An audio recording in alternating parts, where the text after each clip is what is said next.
Hey everybody, it's Jason Blaha here. I'm going to sip of my water do video for you guys. Thought I would sit down to do a second one of these. No, I have still not shaved my face this weekend. I need to shave. It makes me look poofy. Everyone will be like, your face got leaner as soon as I shave it. There's more hair there than you realize because I'm gray at this point.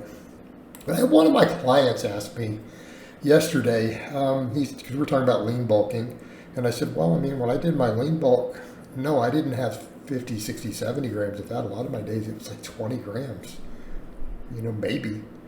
And I did fine. I set all sorts of PRs, got bigger, didn't gain any body fat. And he's like, well, wait, don't we need some fat in our diet? And I'm like, well, yeah, of course we need some fat in our diet. He's like, well, how much? And what's the evidence?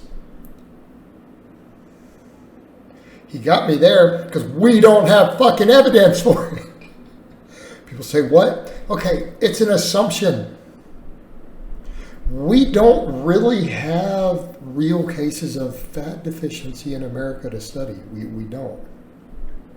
It's hypothetical. Yes, we need some fat. Yes, omega-3s and omega-6s are essential fats. Ironically, the people who always want to talk about essential fats and we have to have fat in our diet, and they're the low-carb people. They're scared of omega-6, which is hilarious.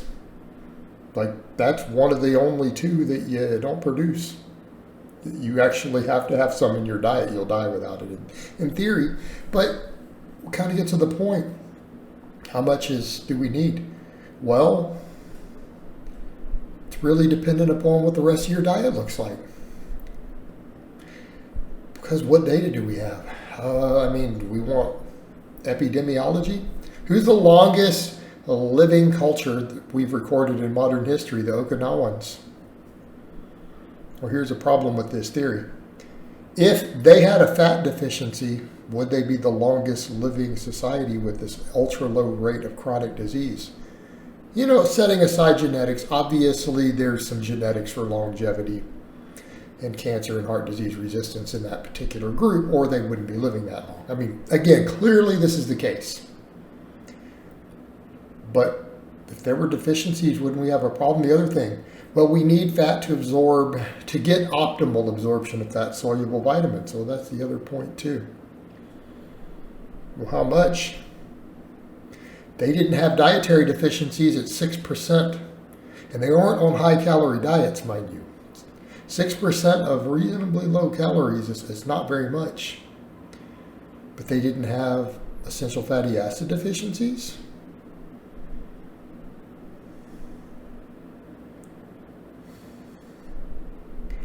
They weren't deficient in fat-soluble vitamins. Well, a couple problems here.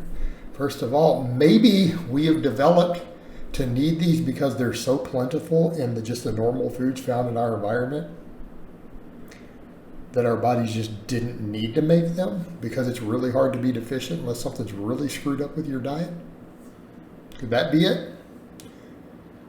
Because they eat a little bit of fish and a lot of plants and they get enough omega-3. When you start adding up your vegetables, the essential fatty acids, they start getting up there. You start eating pounds of vegetables and sweet potatoes and other stuff every day, you actually end up getting a couple grams of essential fatty acids easily. Well, the people who eat like this aren't developing these deficiencies. What about the fat-soluble vitamins? Okay, you don't absorb as much of it. It's not like lacking the fat means you don't absorb anything. It's just you don't absorb it efficiently. If you're eating double the optimal intake, does it matter that deficiency, that there's a malabsorption or reduced absorption? Does it really matter? Because when we talk about this being a transporter to help, it doesn't mean without it you don't absorb any. It just means you're not absorbing as much of what you're eating. So if you're eating a diet like these people are doing that is extremely rich in these whole foods, guess what?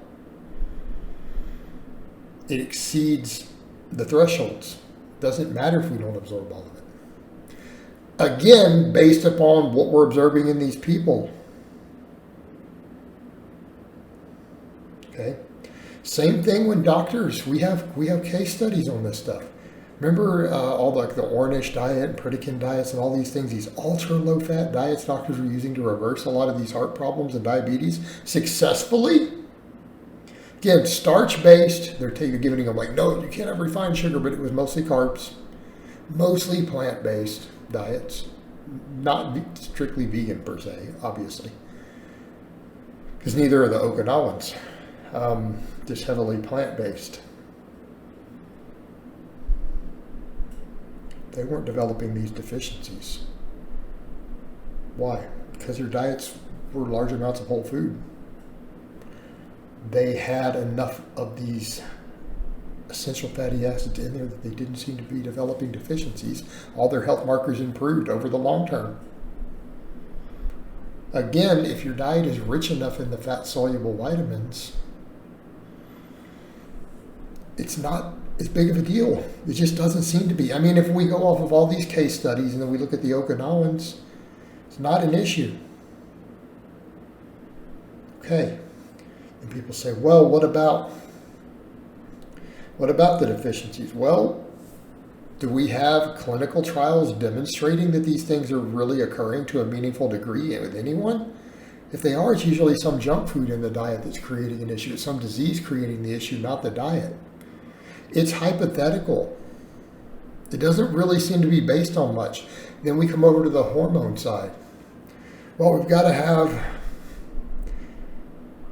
cholesterol to make hormones.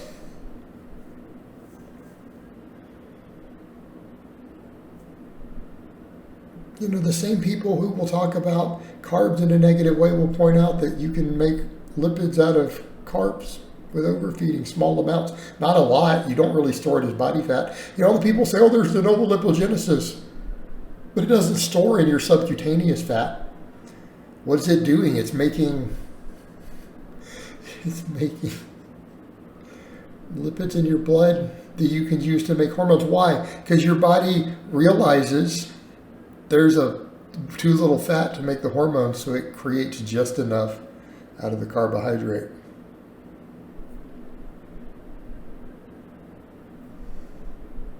Furthermore, carbs themselves boost free testosterone because they lower SHBG.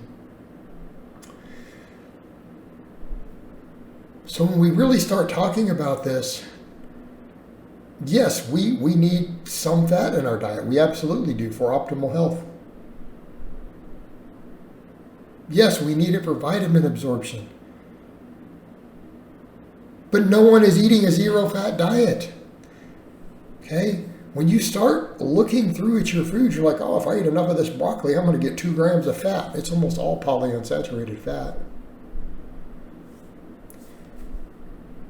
You get the leanest chicken and turkey breast you can possibly find with no visible fat. There's still a couple of grams in there. White rice is stripped of it, but your brown rice still has a couple grams of fat. You see where we're going with this? If you drop your fat as low as you can probably do it, you still may not have a fat deficiency, and particularly even enough for a vitamin absorption issue if you're eating enough healthy, micronutrient-rich whole foods. So again, I'm not being anti-fat here. I'm not saying fat is some evil poison or anything. But the point being, people have way overstated the need for dietary fat. It's literally in the grams. It's not like, oh, we need 20 or 30. Okay, that's because the American diet is so high in fat that getting people down to a 20% fat diet requires them to actually limit the foods that they take in. Because there's so much fat in our diet. It's enormously high. But these populations who run ultra low fat diets are in amazing health. Whether it's case studies done for people on these sort of diets by doctors or something like the Okinawans.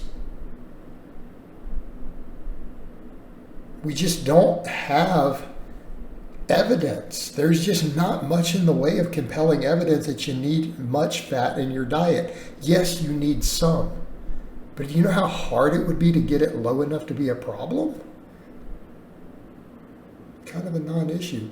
And most of the fats that people are then worried about getting in are fats that are not essential anyways. All right, guys, but that's really all I have to say on that today. I hope it's been informative, and I'll talk to you guys next time.